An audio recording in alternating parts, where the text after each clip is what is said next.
하루 300원을 똑똑하게 쓰는 방법 갓산균 스포츠앤플러스에서 20% 할인된 가격으로 만나보실 수가 있습니다. 더보기란을 참조해주시기 바랍니다. 이 주제는 저희가 지난주 목요일날 방송 때 하마터면은 정세영 기자가 한마디만 더 했으면 미리 딱 말했을 뻔했는데 헙 하면서 이제 입을 막 그 말씀하셨잖아요. 입틀막을 SSG 얘기고 김광현 얘기하다가 헙 했는데 아니나 다를까 그 다음날 바로 김광현 선수의 BFA 단연 계약 소식이 떴습니다. 큰일 날 뻔했어요. 네, 2년 36억 원. 전반기가 끝나지도 않았는데 일단 먼저 계약 소식이 났어요. 지난주 목요일 저는 잠깐 기억을 되돌려 보면 네.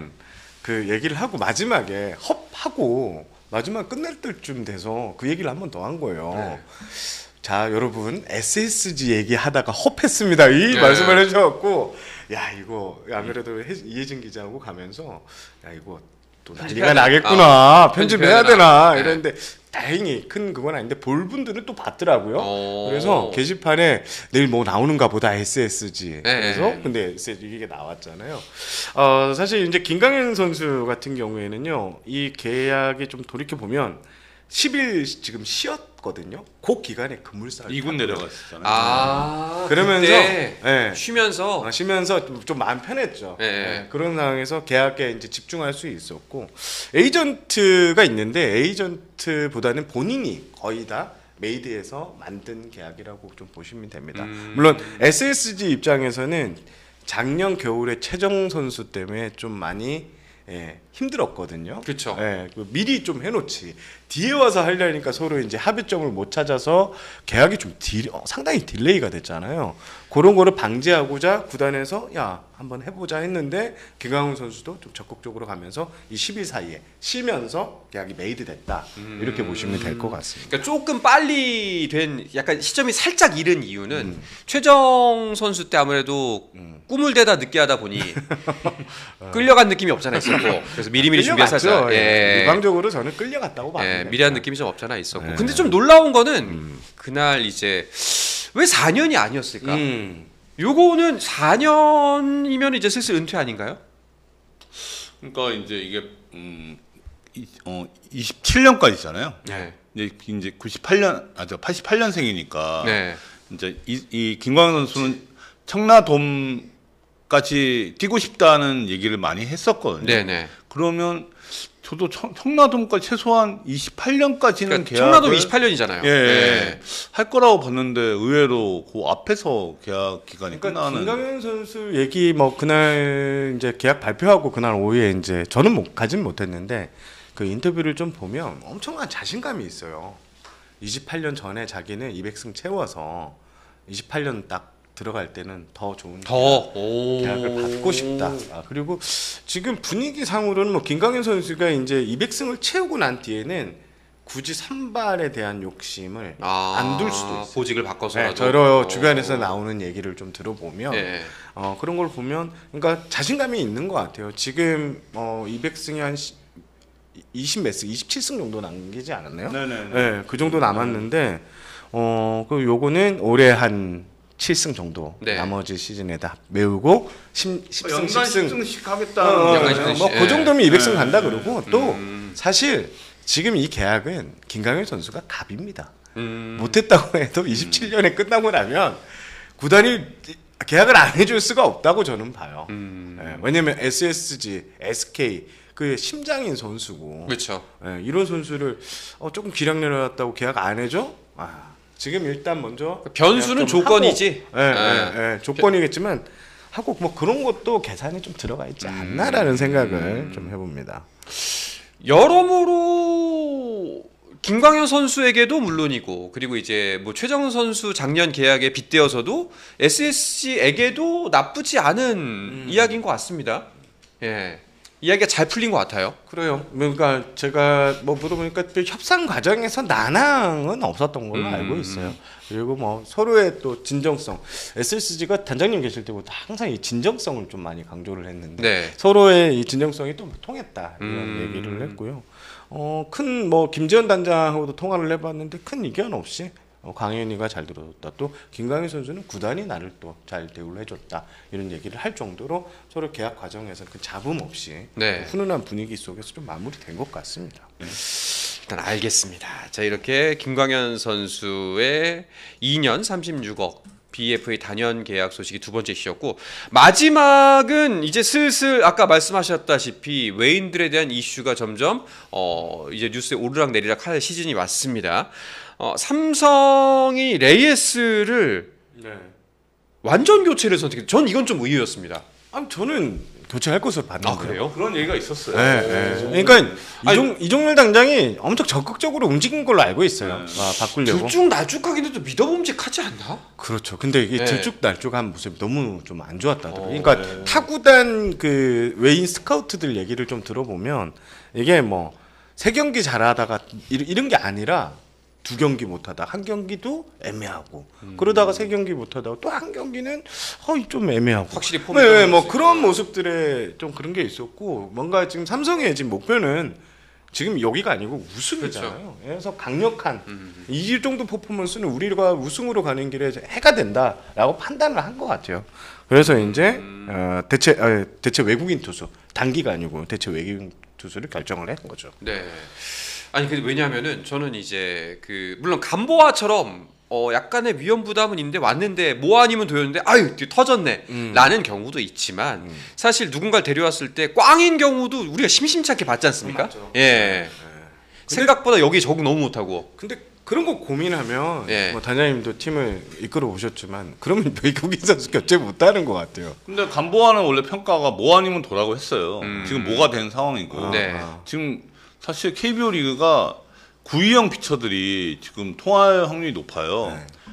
라일리 같은 경우도 그런 피처고 감보아도 그렇고 지금 가라비토 이 선수도 비슷한 유형이에요. 그러니까 메이저리그 경력은 거의 없고 그 다음에 공이 빠르고 구위가 워낙 좋은 선수. 네. 그러니까 KBO 타자들이 빠른 공을 지금 못 치는 편이거든요. 그러니까 이제 이게 통할 확률이 높은 거죠. 이런 유형이. 알겠습니다. 이렇게 삼성 같은 경우에는 전격적으로 레이스 선수를 교체를 했고 일단 뭐 가라비토 선수 같은 경우에는 뭐 알려지다시피 파이어볼러 진짜 구위형 투수가 왔고 지금 그 트리플 A 성적이 썩 좋지 못할 거예요. 이거 이제 팬들은 좀 걱정하시는 팬들이 좀 있는 것 같은데 이게 이제 심적인 부담이 좀 많이 컸던 것 같아요. 그러니까 왔다 갔다 하는 데 따른 좀 심적인 부담이 좀 있었던 것 같고 한국에서 뭐 이렇게 딱 붙어서 관리를 해주고 1군 선수다, 2군 갈 일 없다, 뭐 이런 식으로 해주면 괜찮을 것 같아요. 예.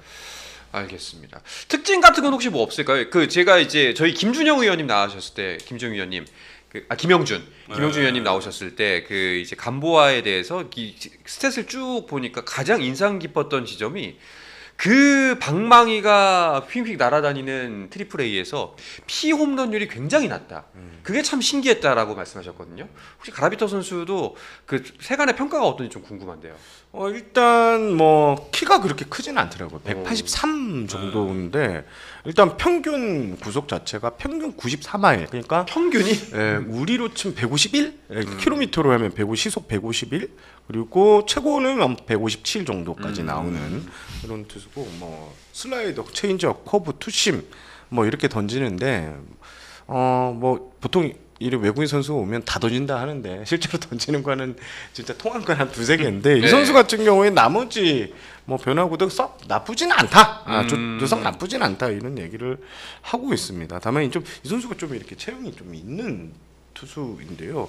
요게 이제 와서 좀 봐야 되지 않을까라는 우려의 시선도 있고요. 일단 구위적으로서는 뭐 상당히 괜찮을 것 같습니다. 다만 이 선수 좀 재밌는 게 김혜성 선수한테 올해 그 홈런 한 방 맞았어요. 오클라호마에서. 이군에 있었을 때. 예. 뭐 그래서 좀 걱정을 하는데 제가 봤을 때는 9위로 윽박질 수 있는 투수 단장님 말씀하신 대로 다 리그에서 좀 통하는 분위기니까 이 선수도 저는 괜찮을 것 같다. 삼성이 좀 꾸준히 지켜봤던 것 같아요. 이 선수의 이런 올해 모습들을. 알겠습니다. 언제쯤부터 투입이 될 예정인가요? 일단 지금 영입이 확정돼야 되는데 네. 지금 아직 뭐가 좀 남았어요. 그래서 영입이 확정되고 나서 할 텐데 한국 들어와서 한 일주일 정도는 뭐 비자도 받아야 되고 인프로세싱 해야 되니까. 예. 그거를 또 뭐 2군에서 한번 테스트를 할 수도 있고 아니면 바로 올릴 수도 있는데 요건 좀 지켜봐야 될 것 같습니다. 알겠습니다.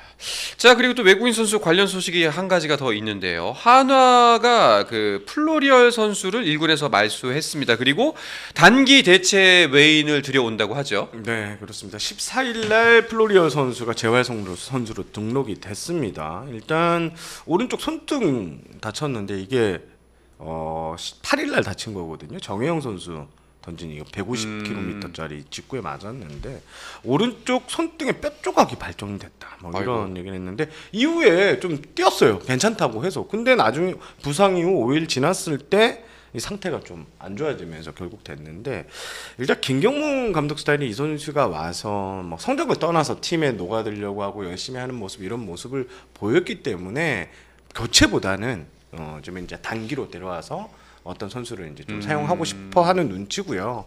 그리고 지금 그 한화 같은 경우에는 5월달에 다녀왔어요. 외국인 전담 스타터가 갔는데 마땅히 이 마음에 드는 선수가 없었던 것 같아요. 지금 또 마음에 드는 선수들은 일단 몸값이 워낙 비싼 선수들.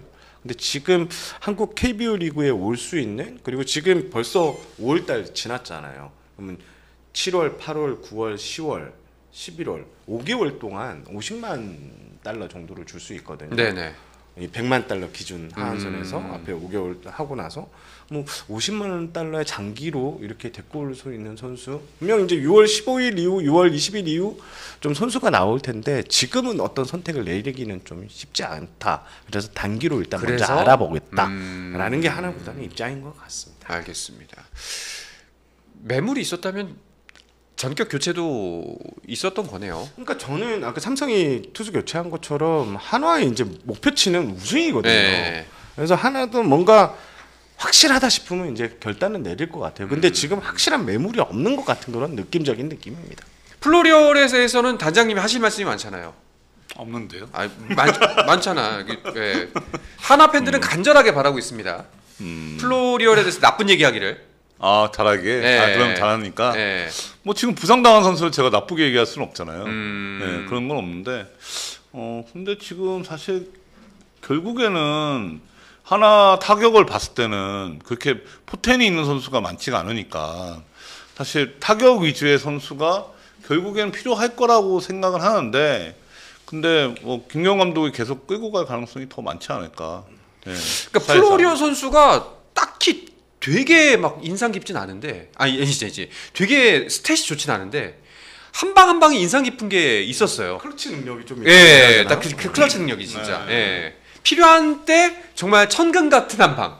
그러니까 2018년에 한화가 그 가을 야구를 갔잖아요. 그때 호잉이 압도적이었거든요. 저는 호잉 때문에 갔다고 해도 과언이 아니라고 보는데 지금 플로리의 모습을 보면 호잉의 보급형 버전? 약간 이런 느낌이 좀 나요. 저는.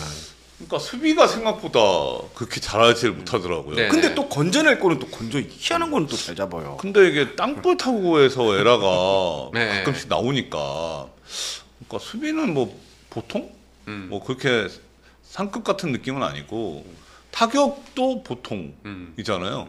중장거리죠, 그냥 막 홈런 빵빵 뭐 치는 중거리 스타일이니까. 네. 중거리 스타일. 그러니까 공수가 다 보통이니까 조금 아쉽죠. 근데 왠지 활약치는 클러치 능력 때문에 그런지 보통 이상 같단 말이죠. 느낌 인상이 인상이. 예. 그러니까 숫자로는 절대 그렇게 안 나와요. 예. 그 묘한 매력이 있는 것 같긴 합니다. 그렇죠. 열심히는 한답니다. 그러니까. 또 매너도 좋고 예. 예, 선수들한테 깍듯하고. 하지만 또 감독 입장에서는 매력만으로 또 이렇게 끌고 갈 수는 없으니까. 근데 또 김경문 감독이 그런 면에서 또 좋은 점 많이 줘요. 점수를 많이 줘요. 열심히 하고 성실하고 네. 예, 팀에 모나지 않은 선수에게는 꾸준히 기회를 주는데 저는 뭐 바꿔야 된다고 봐요. 결국엔. 네, 그러니까 결국 하나가 저는 우승으로 가기 위해서는 마운드가 지금 좋잖아요. 부상 변수만 없다면 마운드는 뭐 S급이라고 저는 올해는 좀 보고 있고요. 근데 결국 S급 타자가 있어야 되거든요. 근데 S급 타자란 게 말할 수 있는 타자가 지금 없어요. 그러니까 예를 들면은 하나에 오스틴이나 디아즈나 그 레이에스나 롯데 에리디아 정도만 돼도 뭐 차라리 이런 선수가 예, 있다고 생각해 예. 보세요. 아, 그럼 안 되지. 왜요? 불공평하지. 안 되지 그러면. 뭐 다 가지려고 그래 사람이. 아니 무슨, 그런 선수가 있으면 확 타선이 다르다는 거예요. 달라져요. 다 가지려고 그래 뭘. 우승을 선두구만. 롯데는 가졌잖아요. 레이스. 네. 우리 뭐 없는 게 많잖아. 세웅 형도 내려가고 80억짜리도 내려가고 없는 사람이 많단 네, 말이야. 결국 하나는 저는 그렇게 생각합니다. S급 메인 타자 혹은 이제 뭐 트레이드 쉽지는 않겠지만 그런 팀에서 중심 타선을 이끌 수 있는 타자가 영입돼야 된다고 봐요. 제가 다른 방송에서도 얘기했는데, 그러니까 우승으로 가는 길목에서 이게 한 가지 이제 퍼즐을 마지막으로 맞추는데 그게 뭐 2017년 기아 최용우, 그 다음에 2023년에 뭐 LG의 박혜민, 뭐 그런 게 있잖아요. 그 두산의 NC의 양의지, 이런 딱 부족한 포지션을 뭔가 탁 메워줄 수 있는 이런 카드를 맞춰서 우승을 했거든요. 근데 지금 하나는 지금 딱 타선이잖아요. 여기에 S급 타자가 와야 돼요. 근데 그게 외국인 타자가 되던 아니면 트레이드로 오든, 그리고 트레이드를 하려면 어떤 출혈을 감수할 수 있어야 된다. 저는 그렇게 생각합니다. 그러니까 딱 그 시즌 전 예측이 또 이 도돌이표처럼 다시 한번 생각이 나는 게 그 캠프 전에 이제 새로 온 플로리얼이 어떤 활약을 펼칠 것인가. 저 선수가 만약에 진짜 공격력을 메워주는 거포형 타자라면은 한화 이번 시즌 모른다라고 했었는데 그런 부분에서는 좀 부족하지 않았나라는 생각이 들고, 결국 정세영 기자님 이야기처럼 요거를 메울 수 있는 사람을 나중에는 결국 찾지 않을까라는 생각이 듭니다. 스포츠는 플러스 최종의 무대 스포츠는 플러스 인터넷 없이